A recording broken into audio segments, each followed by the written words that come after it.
மகாதேவ் சம்போ. மகரம் ராசி சக்கரத்தில் நம்ம அடுத்து பார்க்கக்கூடிய அந்த ராசி அப்படிங்கிறது மகரம். மகரம் அப்படிங்கிறதே சனியினுடைய வீடு.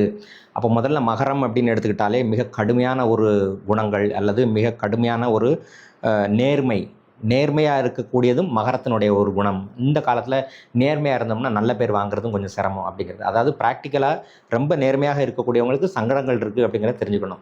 இந்த மகரம் அப்படின்னாலே சுடுகாடுன்னு அர்த்தம். அப்போது யாரெல்லாம் வாழ்க்கையில் போராடக்கூடிய தன்மையில் இருக்கிறாங்களோ, மகராசியில் பிறந்தவங்க யாராக வேணாலும் இருக்கட்டும், இந்த போராடக்கூடிய குணம் அல்லது கணவன் மனைவிக்கு உண்டான ஒற்றுமை இல்லாமல் இருக்குது. நிறைய விஷயங்கள் பார்த்திங்கன்னா மகர ராசியில் பிறந்தவங்களுக்கு கணவன் மனைவி ஒற்றுமை அப்படிங்கிறது மிகப்பெரிய அளவில் இல்லாமல் இருக்குது. அப்படிங்கிறதுனால மகரத்திற்கு உண்டான பரிகாரமாக யாரெல்லாம் தாம்பத்திய வாழ்க்கையில் சிரமம் மேற்கொள்கிறீர்களோ, இல்லைனா யாரெல்லாம் தாம்பத்தியத்தில் புருஷன் பொண்டாட்டிக்கு உண்டான அந்த உறவு முறை நல்லா இல்லை சார், டெய்லி சண்டை போடுறாங்க, என் புருஷன் என்னை திட்டுறாங்க, இல்லை என் பொண்டாட்டி என்னை திட்டுறாங்க, இந்த மாதிரியான கணவன் மனைவிக்கு உண்டான பிரச்சனைகள் எதுவாக இருந்தாலும் மகர ராசியில் பிறந்தேங்க அப்படின்னு சொல்லி சொன்னீங்கன்னா, ஏதாவது ஒரு சனிக்கிழமைகளில் இடுகாட்டிற்கு சென்று இடுகாட்டில் வேலை பார்க்கக்கூடிய ஒரு ஊழியர்களுக்கு உங்களால் முடிந்த சிறிய பொருள் உதவி, கொஞ்சம் ஒரு 500 பணமோ 1000 பணமோ கொடுக்க முடிஞ்சுன்னா கொடுத்துட்டு வாங்க.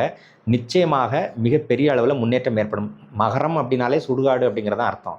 அப்போ அந்த சுடுகாட்டில் பணி செய்யக்கூடிய ஊழியர்களுக்கு இறந்து போன உடல்களை அடக்கம் பண்ணுவதற்கு அல்லது அந்த இடுகாட்டில் வேலை பார்க்கக்கூடியவங்களுடைய குடும்பத்திற்கு உதவி செய்வது, இறந்த உடல்களை எடுத்துகிட்டு போகக்கூடிய வாகனங்களுக்கு உதவி செய்வது, இது போன்ற விஷயங்களை நீங்கள் செஞ்சீங்க அப்படின்னா கண்டிப்பாக ஒரே ஒரு முறை செஞ்சுட்டு வாங்க.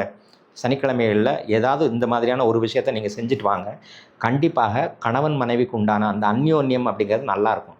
2 பேருக்குள்ள சண்டைகள் நீங்கி 2 பேரும் நல்ல ஒரு தம்பதிகளாக வாழக்கூடிய எல்லா தன்மைகளையுமே கண்டிப்பாக சனி பகவான் உங்களுக்கு தருவார். மகாதேவ் சம்போ.